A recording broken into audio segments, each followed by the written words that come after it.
രമേശ്, മുഖ്യമന്ത്രിയുടെ വാക്കുകൾ നോക്കുകയാണെങ്കിൽ ഗവർണറെയും ഒപ്പം കേന്ദ്രത്തിനെയും നിശിതമായ ഭാഷയിൽ തന്നെയാണ് മുഖ്യമന്ത്രി വിമർശിച്ചത്. എന്തൊക്കെ കാര്യങ്ങളാണ് മുഖ്യമന്ത്രി ഇന്ന് സദസ്സിൽ വ്യക്തമാക്കിയത്?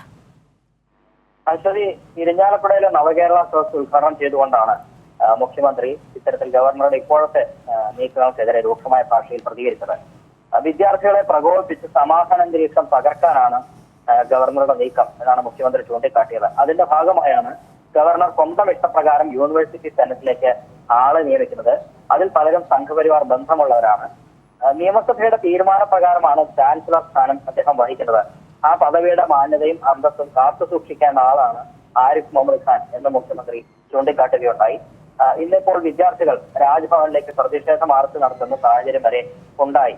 തെറ്റായ നടപടികൾ സ്വീകരിക്കുന്ന ചാൻസലർ ഗവർണറാണ് എന്നുള്ളത് കൊണ്ട് സംരക്ഷണം കൊടുക്കാൻ സർക്കാരിന് ബാധ്യതയുണ്ട്. അതിന്റെ ഭാഗമായ സംഘർഷമാണ് അദ്ദേഹം ഉദ്ദേശിക്കുന്നത് എന്നും മുഖ്യമന്ത്രി പറഞ്ഞു.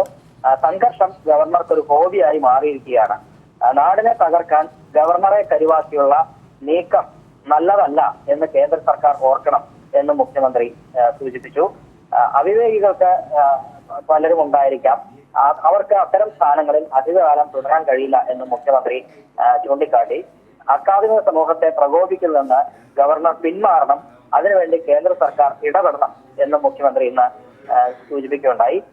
ഒപ്പം കേന്ദ്രത്തിൽ നിന്ന് അർഹതപ്പെട്ടത് കേരളത്തിന് ലഭിക്കണം, ദയോ ഔദാര്യമോ ആയി അല്ല, അതല്ല ചോദിക്കുന്നത്, പകരം അർഹതപ്പെട്ടത് കേന്ദ്ര സർക്കാരിൽ നിന്ന് ലഭിക്കണം എന്നും മുഖ്യമന്ത്രി ഇന്ന് നവകേരള സദസ് ഇരിഞ്ഞാലക്കുടയിൽ ഉദ്ഘാടനം ചെയ്തുകൊണ്ട് വ്യക്തമാക്കുകയുണ്ടായി. അശ്വതി.